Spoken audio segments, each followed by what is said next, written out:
Evangelho de Mateus, capítulo 4, para os versos 18 a 22. Eu tenho pouco tempo, mas vou procurar repartir com você uma palavra com o tema influência e legado. Eu quero ler o texto com você. Por favor, projete o texto. Obrigado. Caminhando Jesus junto ao mar da Galileia, viu dois irmãos, Simão, chamado Pedro, e André, que lançavam as redes ao mar, porque eram pescadores.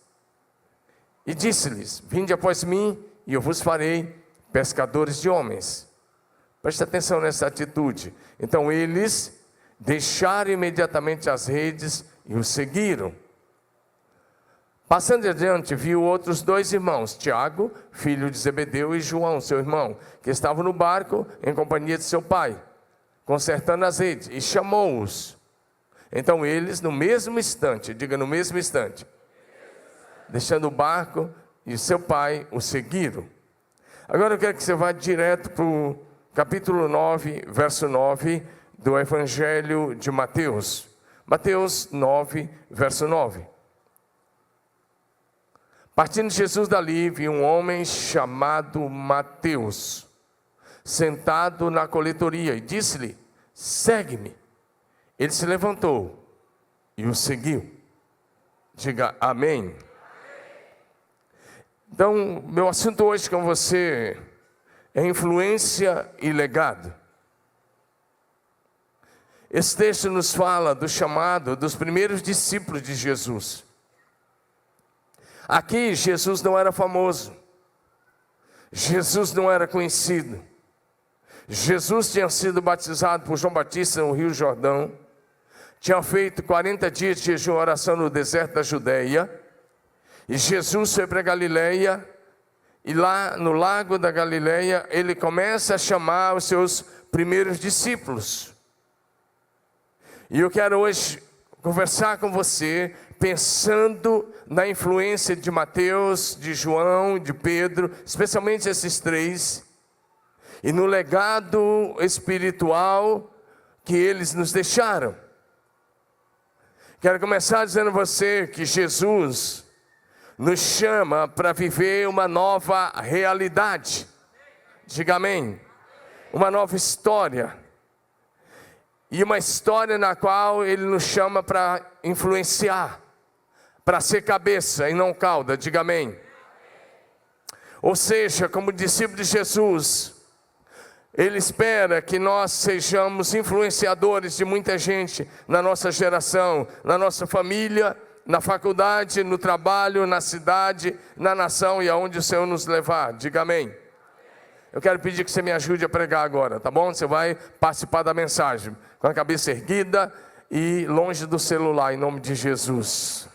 Esse negócio aí escraviza e tira de você toda a espiritualidade, a não ser que você esteja anotando a mensagem. Mas se você me der o seu WhatsApp, eu mando para você amanhã pelo WhatsApp, tá bom? Tá bom? Combinado? Ou o seu e-mail. Então você não precisa usar esse negócio, recebe aí, diga amém. Então você já vai começar a me ajudar a pregar. Faz uma pergunta para o teu vizinho de cadeira. Pergunta para ele: você é um influenciador? Pergunte isso para ele. Segunda pergunta, faça mais uma para ele. Você é cabeça? Essa ideia de perguntar se você é cabeça, não é se você é cabeção ou cabeçudo. Essa não é a ideia. A ideia é se você é alguém que, como Jesus disse, se vocês me obedecerem, se vocês praticarem os meus mandamentos, Deuteronômio 28, 13, vocês serão cabeça. Vou colocar vocês como cabeça, ou seja, em posição de liderança, em posição de alguém que influencia, de alguém que não é influenciável por este mundo, mas alguém que é uma influência para a sociedade. Diga amém. Bom, se você é um influenciador, se você é cabeça, eu faço uma pergunta a você agora, mais uma. Se você é um influenciador, quantas pessoas vão habitar o céu por causa da sua influência? Quantas pessoas você está levando para o céu com você? Quantas pessoas você já ganhou para Jesus? Porque se você é um influenciador, isso significa que você é um ganhador de almas para Jesus. Diga amém. E agora, mais uma pergunta: que legado você quer deixar para a sua descendência? Porque quando a Bíblia fala de legado, primeiro está falando aos pais, que os pais devem deixar um legado de fé para os filhos, netos, bisnetos. Quando Deus chamou Abraão, o texto vai dizer lá em Gênesis 18, ele diz: eu não vou ocultar o que eu vou fazer, eu não vou ocultar Abraão, porque eu chamei para ser pai de uma grande nação, e eu chamei para que ele ordene os seus filhos. Por favor, projeção, Gênesis 18, 15, se for possível. Acho que é isso, 15, né? Se for um, já não vai dar.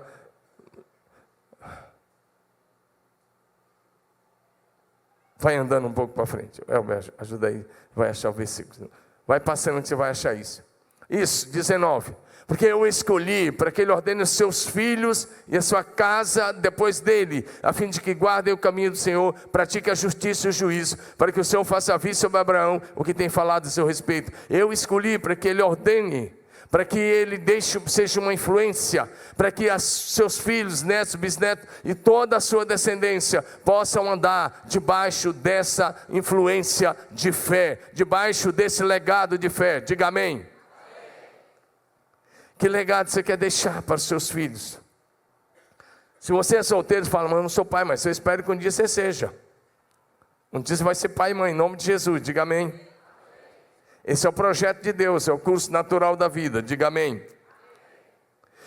Jesus olhou para os seus discípulos, e olhando para cada um de nós, ele disse: vocês são o sal da terra e a luz do mundo. Isso significa que se você é sal, se você é luz, significa que você é alguém que influencia, diga amém. É alguém que vai deixar um legado de fé, de amor, de graça, de bondade, de compaixão, de misericórdia, de lealdade e fidelidade para as próximas gerações, diga aleluia.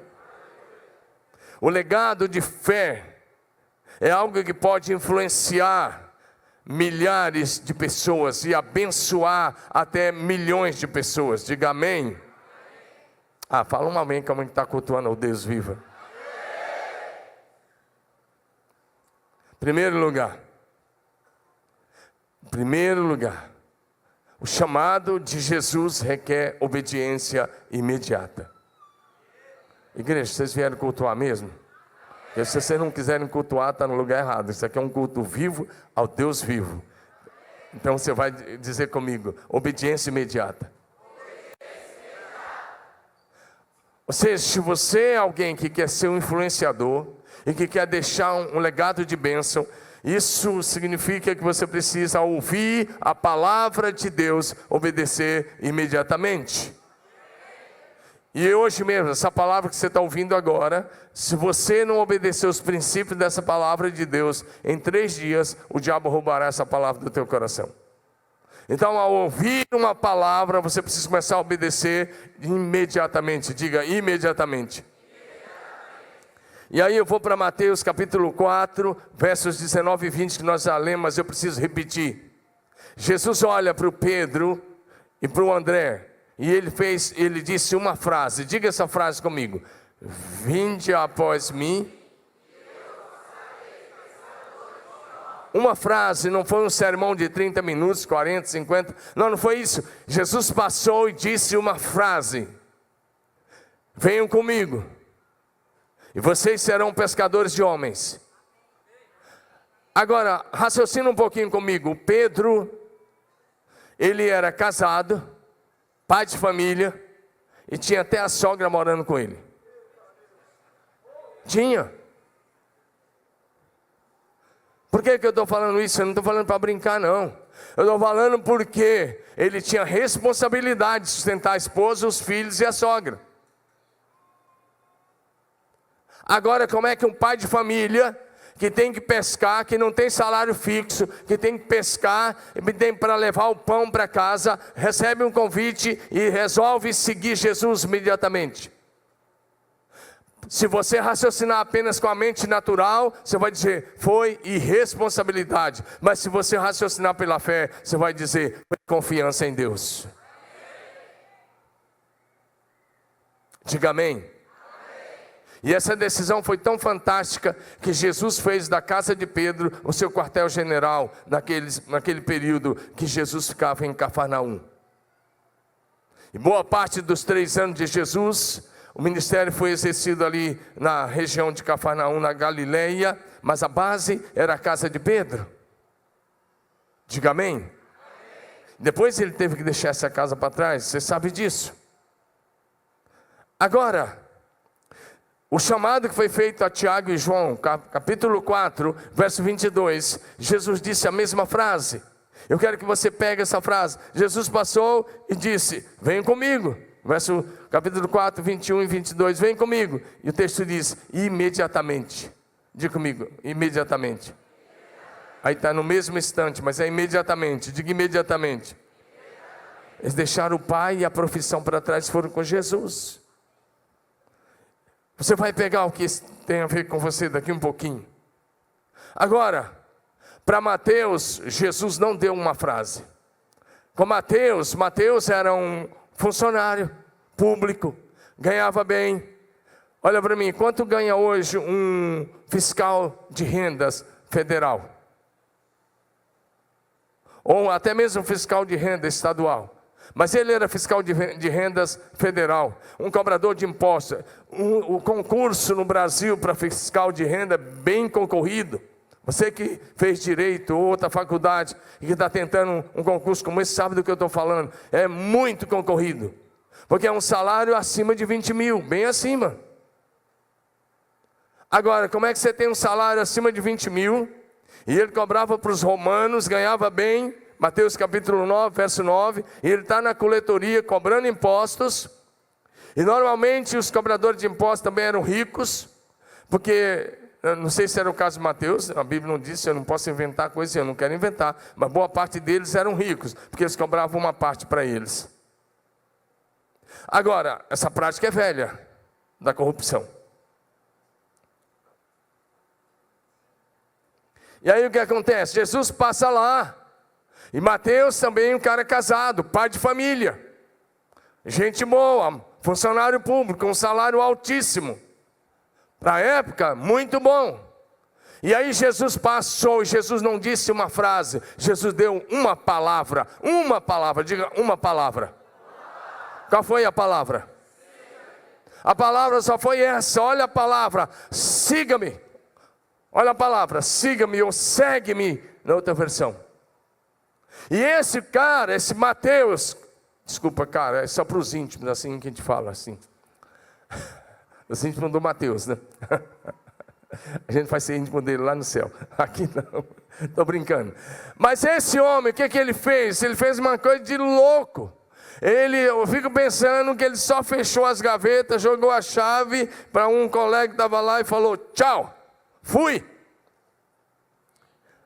Porque ele podia falar assim: peraí, Jesus, tem um aviso prévio para cumprir. Eu tenho que comunicar, 30 dias de aviso prévio, e tem uma série de coisas, depois eu tenho que receber meus direitos, eu tenho que buscar uma série de coisas. Na nossa linguagem seria isso, ele fez isso. Olha o que a Bíblia diz, Jesus deu uma palavra, segue-me, ele se levantou e o seguiu. Meu Deus, você escuta quantos sermões? Se você é alguém que está aqui nessa igreja há 30 anos, você já ouviu uns 6.000 sermões. Se você está há 2 anos, você já ouviu pelo menos uns 400 sermões. Porque dá uma média de 200 sermões por ano. Dá ou não dá? São 52 semanas. Se você escuta o sermão da terça e do domingo, estudam na célula, são 3. E se você vem na vigília, são 4. Ou num dos cultos de sexta, sábado, são 4. Mas tudo bem, se for 4, vai dar 200 sermões por ano. E fora o que você escuta nas redes sociais. Mas vamos dizer que sejam 3 por semana. Você já escutou em 2 anos 300 sermões. Olha para mim, o que você fez com eles?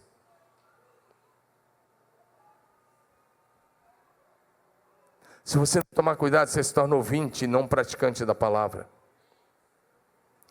E Tiago diz: não seja apenas ouvinte, seja praticante. Vocês estão comigo? Estão entendendo a palavra?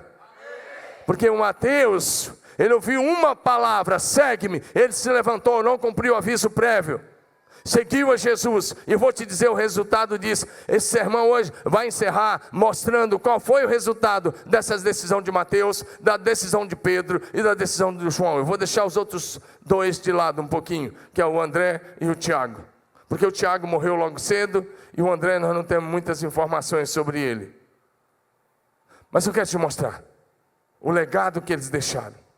Eu fico pensando, se você olhar que se Mateus era casado ou não, o verso 10 já diz, texto irmão, o texto aí irmãozinho, verso 10, a primeira coisa que Mateus fez naquela noite foi dar um grande jantar, colocou a mesa e chamou quem? Publicano era quem? Os cobradores de impostos, chamou quem? Pecadores, gente que era discriminada, e ele vai lá e dá um banquete, o texto já vai mostrar, a primeira coisa que Mateus fez, foi, espera aí, eu encontrei o Salvador, eu quero que meus amigos também encontrem, diga amém. Essa deveria ser a decisão de cada um que encontra Jesus. Abrir a sua casa, chamar os amigos e pegar uma palavra ou levar alguém para pregar a palavra de salvação. Mas se for só isso, não está completo. Está completo? Está completo? Próximo versículo. Está completo ou não? Participe comigo da mensagem. Não está completo porque Mateus deu um grande banquete. Chama seus amigos para um bom churrasco, e não serve bebida alcoólica. Só refrigerante e suco. Mostra para ele que é possível ser feliz sem bebida. E prega a palavra.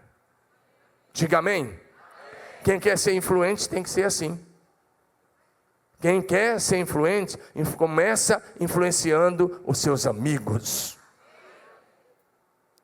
Porque o Mateus, a primeira coisa que ele fez, chamou os amigos, os colegas de profissão, e disse, eu tenho uma coisa para vocês, vocês vão jantar na minha casa hoje. E quando eles chegaram lá, quem que estava lá? Jesus, simplesmente Jesus. E Jesus estava lá, e Jesus pregou a palavra para os amigos de Mateus. Diga amém. E aí eu quero começar dizendo a você que tudo começa com obediência imediata. E com a dedicação do que temos e do que somos a Jesus. Lucas 14:33 vai dizer para a gente, assim pois, todo aquele dentre vós que não renuncia tudo que tem, não pode ser meu discípulo. Diga amém. Você pode direcionar esse ventilador um pouquinho mais aqui? Te agradeço muito, muito, muito. Obrigado. Se você quer agradar a Deus, pergunta ao seu vizinho assim, você quer agradar a Deus? Mas fala com alegria. Você quer agradar a Deus? Você quer mesmo? Primeira coisa que você vai falar para ele, então, a alegria do Senhor é sua força. Fala que não é lugar de tristeza, manda embora essas coisas, marasmo, de dúvida, incredulidade, essas coisas, deixa para trás, a preguiça. Você já vai almoçar daqui um pouco, ergue a sua cabeça, para de pensar na comida, receba o pão do céu primeiro, depois você come o pão da terra.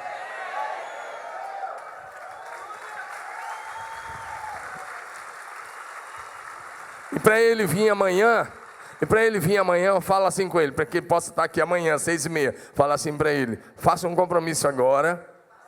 Vira para ele, fala, faça um compromisso agora. Bonito, faz um compromisso agora. Que sem o pão do céu, não tem pão da terra. Aí, manda ele fazer um compromisso, que sem pão do céu, não tem pão da terra. Ou seja, primeiro receba o pão do céu, depois você está apto para comer o pão da terra. Diga aleluia.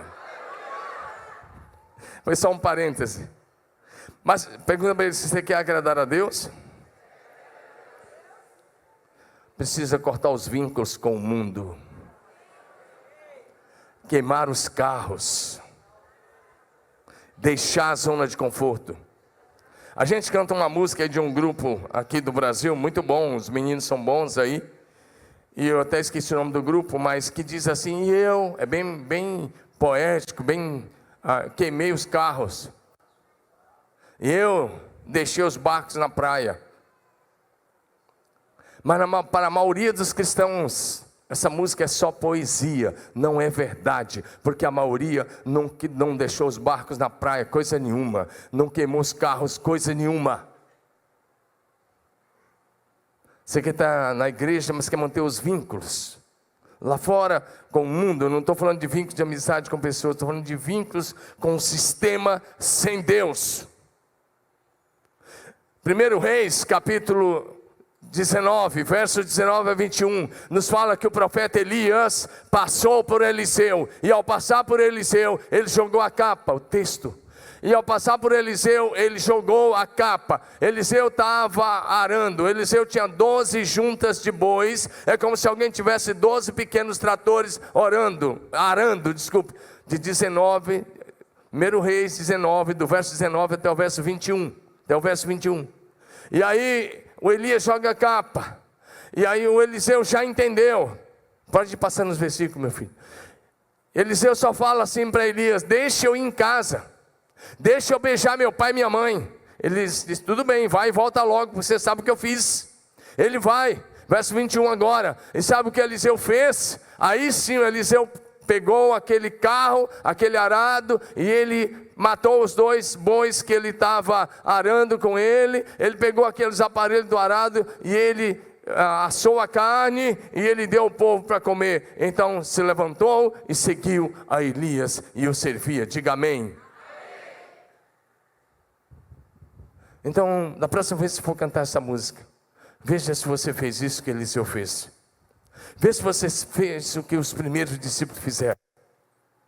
Porque se você estudar Lucas 5, quando fala do chamado, foi que eles arrastaram o barco para a praia, os barcos para a praia. Eles deixaram lá. Porque Jesus disse: estou mudando a profissão de vocês. Vocês vão parar de pescar peixes. Vocês vão pescar homens para Deus. Diga amém. Algumas vezes eles foram tentados a voltar, e até voltaram lá, mas o Senhor pela misericórdia foi lá e os resgatou. Diga aleluia. Eu quero te falar uma coisa muito séria agora, muito profunda. Só os que obedecem ao Senhor imediatamente têm o seu nome registrado na história da Bíblia e no livro da vida. Em Lucas, capítulo 10, verso 20, Jesus falou para os discípulos: não fiquem alegres porque vocês têm autoridade sobre os demônios, mas fiquem alegres porque o nome de vocês está escrito no céu. Escrito no céu significa no livro da vida. Eu vou te falar uma coisa: quem não obedece a Deus, escute isso em nome de Jesus, quem não obedece ao chamado imediatamente, normalmente desaparece na escuridão da história. Vou repetir para que fique gravado: quem não obedece ao chamado de Jesus imediatamente, normalmente desaparece na escuridão da história. Vou te dar um exemplo. O jovem rico. Jovem rico, eu quero ler com você Lucas capítulo 18, versos 18 a 23. Diz assim: certo homem, na verdade certo jovem importante, perguntou para Jesus: bom mestre, o que farei para herdar a vida eterna? Pergunta certa. Esse rapaz fez a pergunta certa: o que eu preciso fazer para ter a vida eterna? E Jesus primeiro ensinou: por que você me chama bom? Jesus estava dizendo: você está me reconhecendo como Deus? Porque ninguém é bom a não ser Deus. Jesus explica. Aí Jesus fez uma pergunta de volta para ele: você conhece os mandamentos? Não adulterarás, não matarás, não furtarás, não dirás falso testemunho, honra teu pai e tua mãe. Aí fica bem claro, igreja, que os mandamentos estão de pé. Porque quando esse jovem se ofereceu para seguir Jesus, uma das coisas que Jesus disse foi: você conhece os mandamentos? E ele responde: eu pratico isso desde a minha adolescência. Tudo isso tenho obedecido desde a minha adolescência. Diga amém. Muda a versão aí, por favor, meu filho. Desde a minha adolescência eu tenho praticado. Diga amém. E isso era verdade, porque ele ia para a escola de Talmidim, começava lá como criança, junior e adolescente. Aí Jesus olhou para ele e resolveu fazer um teste para ver onde estava o coração dele. Jesus olha e pergunta. Jesus olha, desculpe, dá uma direção. Jesus diz: uma coisa te falta. Tudo bem, você está praticando todos os mandamentos, mas está faltando uma coisa: tirar o seu coração das riquezas e do dinheiro. Posso ouvir um amém dessa igreja linda? Jesus fala: está faltando uma coisa. Vendo o que você tem, era um teste que Jesus estava fazendo com ele. Vende, dê o dinheiro aos pobres, e você terá um tesouro no céu. Diga, tesouro no céu. Depois venha e siga-me. Agora preste atenção nessa frase agora. O que aconteceu com esse jovem? Ouvindo isso, ele retirou-se triste, porque era muito rico. Em outra versão era riquíssimo. Retirou-se triste. Aí essa versão diz ficou triste, mas retirou-se. É o que a Bíblia diz. Diga amém. O que é que eu estou afirmando? Só os obedientes têm o nome na história e no livro da vida.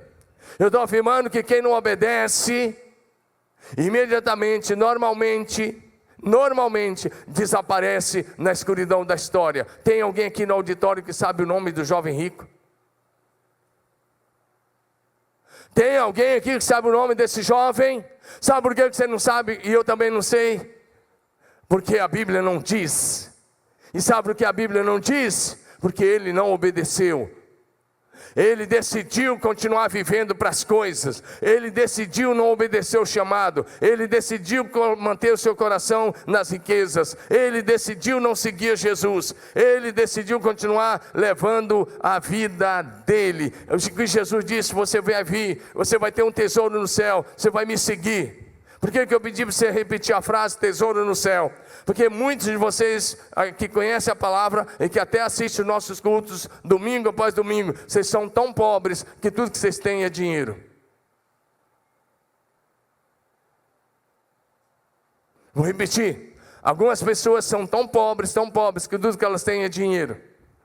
Eu tenho conversado com algumas pessoas e eu prego normalmente assim como você está me ouvindo pregar.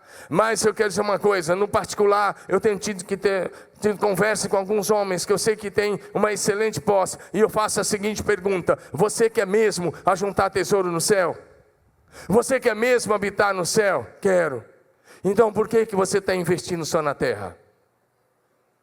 Você quer mesmo ir para o céu e habitar com Deus? Porque eu fico pensando que algumas pessoas que só vivem da terra para a terra, o Deus deles, mesmo com o nome de evangélicos, o Deus deles não é Jesus Cristo, é Mamon. E Mamon está disputando o senhorio de Jesus Cristo no coração de muitos de vocês. E sempre que nós não formos generosos, e sempre que nós não formos fiéis, nós estamos servindo a Mamon. Mas nós fomos chamados para servir a Jesus Cristo. E a Ele só, diga amém. E aí você tem que decidir, porque esse jovem foi chamado. Se você olhar, porque Jesus falou com esse jovem, foi o mesmo chamado que ele fez a Pedro e André, Tiago e João, Mateus, o mesmo chamado que os 5 ouviram, esse jovem ouviu. Jesus disse: segue-me, vem comigo, abra mão das coisas.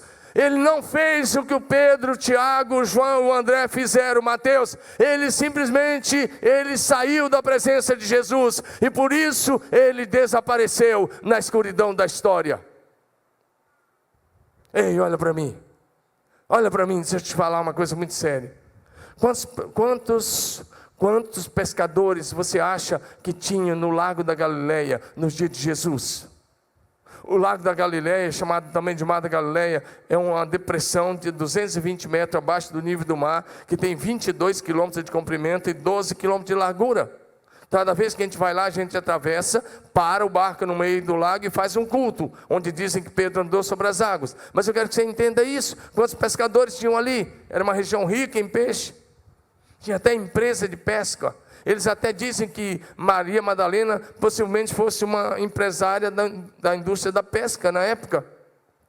Ou que tinha um mercado de pesca. A gente vai em Magdala, esse lugar, é um dos lugares interessantes lá. Agora, presta atenção. Quantos pescadores tinham naquele lugar? Ou no Mar Mediterrâneo, ou no Mar Vermelho, naquela época. E a Bíblia cita o nome de quantos deles? A Bíblia cita o nome dos pescadores que obedeceram a Jesus. Diga amém. Está comigo, igreja? Quantos cobradores de impostos, quantos fiscais de renda tinha naqueles dias? Muitos, centenas, talvez milhares. Porque Roma não deixava barato. As pessoas tinham que pagar imposto. a cidade tinha que pagar, a nação tinha que pagar, e eles cobravam. Até Jesus pagou imposto. Agora, presta atenção, a Bíblia cita o nome de quantos fiscais de renda? Que eu saiba, 2. A Bíblia cita o nome de Mateus, que se tornou apóstolo, e a Bíblia cita o nome de Zaqueu, que se converteu e Jesus foi jantar na casa dele, ele foi salvo. E a primeira coisa que Zaqueu fez foi tirar o coração das coisas. Ele disse: eu vou dar aos pobres metade dos meus bens, e se eu roubei alguma coisa, eu vou restituir 4 vezes mais. Porque para servir a Jesus, não dá para servir com o coração dividido. Diga amém. Agora eu estou falando de influência. A influência é resultado de estar com Jesus. Agora o que eu quero dizer a você, olha para mim. Qual é a influência de Mateus? Quantos aqui já leram o Novo Testamento? Levanta a mão. Qualquer pessoa que for ler o Novo Testamento vai começar pelo Evangelho de Mateus, com a genealogia de Jesus Cristo, de Abraão a Jesus. E aí vai começar com a história do anjo aparecendo a Maria, a José, o nascimento de Jesus, e vai mostrar Jesus como Filho de Deus. E para mim é o evangelho mais completo, porque é o evangelho que traz o sermão da montanha de uma forma tão completa, Mateus 5, 6 e 7, como nenhum outro. É o evangelho que traz o sermão profético de Jesus, Mateus 25, 24 e 25, como nenhum outro evangelho. Ei, sabe qual é a influência de Mateus? Sabe qual é a influência? Sabe qual é o legado? O legado e a influência é que milhões e milhões e milhões, talvez bilhões de pessoas vão habitar o céu por causa desse evangelho. Dá um glória a Deus, meu irmão, está cultuando ao Deus vivo.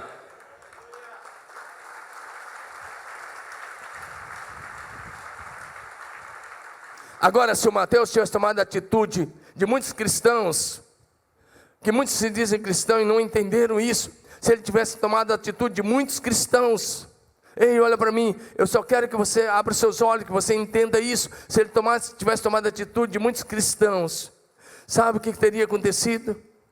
Ele ia ficar naquela coletoria, ele ia ficar como funcionário público dos romanos, ele ia ter a casa que ele tinha, ele ia ter a família dele, mas ele ia ficar ali até aposentar, e depois de aposentado ele ia esperar a morte chegar, teria morrido, e ele teria desaparecido na escuridão da história. Sabe por que nós estamos falando nele hoje? Porque quando ele ouviu uma palavra, segue-me, ele não ficou questionando, ele não falou para Deus, espera aí, eu tenho esposa em casa, eu tenho filhos, eu tenho uma casa para sustentar, eu tenho isso, eu tenho aquilo, espera aí, eu tenho que cumprir aviso prévio, ele não disse, ele nem pensou 2 vezes, ele ouviu, segue-me. Sabe o que ele fez? Se levantou e seguiu. E eu vou repetir, milhões, milhões e milhões. 2000 anos já se passaram, e muitos milhões já estão na eternidade com Deus, porque tiveram um encontro com Jesus ao ler esse evangelho. E outros muitos milhões são edificados dia após dia só de ler esse evangelho. Hoje no mundo nós somos 2 bilhões e 300 milhões de cristãos. É claro que tem muitos cristãos nominais que não lê Bíblia, que não faz nada, mas pelo menos 1 bilhão desses aí são praticantes. Agora presta atenção, eles estão lendo esse evangelho. Isso é influência. 2000 anos depois de Mateus, ele continua influenciando. Eu vou te dar uma frase agora que vai chocar um pouquinho. Olha para mim. 2 ex-pescadores e um ex-fiscal de rendas, depois de 2000 anos de mortos, continuam pregando mais do que você que está vivo. Você não entendeu nada, né? 2 ex-pescadores, Pedro e João, e um fiscal de renda, continuam influenciando e ganhando vida para Jesus 2000 anos depois da morte dele, do que a maioria dos pastores desse país, do que a maioria dos cristãos desse país. Porque eles escreveram alguma coisa, eles ouviram as palavras de Jesus, eles receberam, e Mateus ouviu como ninguém. Eu fico pensando em cada palavra do sermão da montanha, e ele vai pegando, e depois ele escreve. Eu quero te encorajar a ler o Evangelho de Mateus com os olhos abertos. Eu quero te encorajar a ler o Evangelho de João. Eu li o Evangelho de Mateus tantas vezes, eu li o Evangelho de João tantas vezes, e eu continuo lendo. Mahatma Gandhi nem era um cristão, nem era cristão, era um hinduísta, mas ele lia o Sermão da Montanha 2 vezes por dia, 2 vezes por dia, de manhã e de noite, de manhã e de noite. E baseado no Sermão da Montanha, ele promoveu a independência da Índia sem armas. Tudo que ele fez foi baseado no Sermão da Montanha. E o neto dele continua lendo o Sermão da Montanha 2 vezes por dia. Mateus 5, 6 e 7. Porque o Sermão da Montanha é o código de ética do Novo Testamento. Agora, por isso você tem que estar com Jesus. Diga, estar com Jesus. Influência é resultado da sua intimidade e comunhão com o Pai e com o Filho através do Espírito Santo. Nós somos chamados para desenvolver um íntimo relacionamento com Jesus. E depois nós vamos ser cheios do amor dEle, da graça dEle. E por causa disso nós vamos influenciar pessoas. Diga amém. Agora eu quero te dar mais uma frase. Olha para mim. A sua influência e o seu legado. Terceiro ponto. A sua influência e o seu legado será do tamanho do seu compromisso com a missão de Jesus. Eu quero que você escute. Quem sabe você vai abrir sua boca, você está cultuando Jesus, e vai dar um amém. Eu vou colocar agora na primeira pessoa. A sua influência e o seu legado será do tamanho do seu compromisso com a missão de Jesus. Agora, acorda teu vizinho de cadeira e desperta ele. E fala assim, se depender do seu compromisso com Jesus, qual será o tamanho do teu legado? A sua influência e o legado que você vai deixar será do tamanho do seu compromisso com Jesus. Se você não ora, você vai levantar gente que não ora. Se você não lê Bíblia, você vai levantar gente que não lê Bíblia. Se você não tem compromisso, você vai levantar gente sem compromisso. Mas se você é um homem de oração, uma mulher de oração, alguém que anda na palavra, alguém que é comprometido com o Senhor e com a sua igreja, alguém que faz a obra, você vai levantar gente assim. Diga amém. Em João 20, verso 21, Jesus disse, assim como o Pai me enviou, também vos envio. Ou seja, a missão que Jesus Cristo começou deve ser a nossa principal missão de vida. Diga amém. A missão que Jesus começou é a nossa principal missão de vida. E Jesus nos enviou a fazer discípulos. Mateus 28, 18 a 20, Jesus disse, toda autoridade me foi dada no céu e na terra. Portanto, vão e façam discípulos de todas as nações, batizando-os em nome do Pai, do Filho e do Espírito Santo. Diga amém. Quarta coisa que eu quero enumerar, e é bem rápido que eu já vou encerrar. A nossa influência e legado será o resultado de uma vida no poder do Espírito Santo. Sua influência e legado será resultado da unção e do poder do Espírito Santo sobre a sua vida. Jesus tomou cuidado, diante de subir para o céu, de fazer algumas recomendações. Em Lucas capítulo 24, verso 49, ele disse, eu envio sobre vocês a promessa do meu Pai, permaneçam na cidade, até que do alto vocês sejam revestidos de poder. Em Atos capítulo 1, verso 8, ele disse, recebereis poder ao descer sobre vós o Espírito Santo, e vocês serão minhas testemunhas em Jerusalém, Judeia e até os confins da terra. Diga amém. O Espírito Santo é que capacita, é que dá graça, é que dá autoridade, é que dá sabedoria, é que dá direção para aquilo que precisamos fazer, é que nos faz ser uma influência. Diga amém.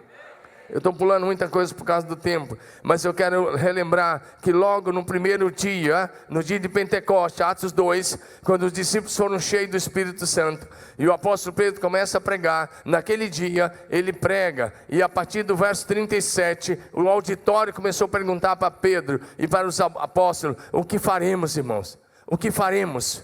Ou seja, eles estavam tão convencidos pelo Espírito Santo, que eles perguntaram para o pregador: o que faremos? E o Pedro responde: arrependam-se, sejam batizados para a remissão dos vossos pecados, e vocês vão receber o dom do Espírito Santo, porque a promessa é para vocês, para os filhos de vocês, para todos que estão longe, para todos quanto Deus nosso Senhor chamar. Diga amém. Diga comigo: todos os discípulos de Jesus. Fala bem bonito: todos os discípulos de Jesus podem e devem ser cheios do Espírito Santo. Atos 4:31 nos diz que a igreja reunida orou, e quando eles oraram, todos ficaram cheios, todos foram cheios do Espírito Santo. E gente cheia do Espírito Santo fala de Jesus, e gente cheia do Espírito Santo influencia, e gente cheia do Espírito Santo é abençoador. Diga amém. Porque o texto diz: foram cheios do Espírito Santo, e com intrepidez, seja, com ousadia, com coragem, anunciavam a palavra de Deus. Por último, o pessoal do louvor já pode subir aqui, por último, o Senhor Jesus espera que deixemos um legado de fé para as novas gerações. Sabe, eu já disse há pouco, milhões e milhões de pessoas já foram salvas por causa do Evangelho de Mateus e de João. Houve uma época que eu praticamente decorei o Evangelho de João. Se você me perguntasse qualquer coisa de qualquer capítulo, eu sabia te dizer, ou eu falava de cor os versículos, porque eu gostava de decorar. Eu acabei decorando praticamente 2 livros do Novo Testamento. Eu decorei o Evangelho de João e o livro de Filipenses, que eu queria decorar, eu queria aprender, porque me chama tanto a atenção. Sabe o que eu fazia? Eu lia, e na hora de dormir, fone de ouvido, ou eu ouvia, lia e marcava, e desde lá de trás. Hoje talvez eu não saiba mais, mas ainda sei alguma coisa. Eu só quero te encorajar: leia a Bíblia, seja influenciado. Quem escreveu o Evangelho de João foi aquele jovem ex-pescador que ouviu uma frase: venham comigo, eu vou fazer de vocês pescadores de homens. E por causa disso nós temos o Evangelho de João, nós temos as 3 cartas, 1º, 2º e 3º João, e nós temos a maior revelação de todos os tempos, o livro do Apocalipse. O livro do Apocalipse é tão conhecido e tão famoso que o mundo secular conhece, o pessoal do cinema conhece. Quantos filmes foram feitos baseados no Apocalipse? Quantos filmes ainda serão feitos? Porque um ex-pescador ouviu o chamado e obedeceu imediatamente, tornou-se íntimo de Jesus, foi perseverante, foi fiel até o fim. Morreu exilado na ilha de Patmos, mas deixou um legado sem precedentes. Diga amém. Imagina um ex-pescador. Leia o Evangelho de João, que evangelho fantástico, que começa falando: no princípio era o verbo estava com Deus, e o verbo era Deus, todas as coisas foram feitas por intermédio dele, e sem ele nada do que foi feito se fez. E ele continua apresentando Jesus como Deus eterno, criador de todas as coisas, apresentando a revelação do amor de Deus, o cuidado de Deus, a salvação de Deus. Leia o Apocalipse. Apocalipse não é um livro difícil, não. Para com essa bobeira. Diz: não leia Apocalipse não, que eu tenho medo. Peraí, que história é essa? Que cristianismo é esse? O Apocalipse foi escrito para mostrar a revelação de Jesus Cristo, e para mostrar o triunfo final de Jesus Cristo e a sua amada igreja. Escrito por um ex-pescador, que quando Jesus falou: vem comigo, ele foi. A igreja é edificada ao estudar o Evangelho de Mateus, João, a estudar as cartas de Pedro. Pedro se tornou o principal nome da igreja nos primeiros 18 anos da história da igreja. Depois é que vai aparecer o apóstolo Paulo, e vai ser o principal nome. Quanta gente foi edificada, quantos milagres, quantas coisas. Porque quando ele ouviu: vem comigo, você vai ser pescador de homens, ele obedeceu imediatamente. Diga amém. Eu quero encorajar você a ser uma influência e a deixar um legado, como esses ex-pescadores e como esse fiscal de rendas deixou. Todos os outros milhares de fiscais de renda desapareceram na escuridão da história, mas o Mateus permanece influenciando. Os seus escritos continuam edificando a igreja. O sermão profético continua preparando a igreja para a volta de Jesus. O Apocalipse continua mostrando como vai ser o fim, mas continua nos revelando o triunfo de Jesus e a igreja, apontando para o novo céu e para a nova terra. Diga amém. Isso porque esses homens, simplesmente, ao serem chamados, obedeceram imediatamente e nunca mais saíram do caminho. Eles não foram lá, ficaram com Jesus um pouquinho e voltaram atrás. Não, diga comigo, seguia Jesus Cristo. Fala bonito, seguia Jesus Cristo, sem jamais voltar atrás. Diga de novo, seguia Jesus Cristo, sem jamais voltar atrás.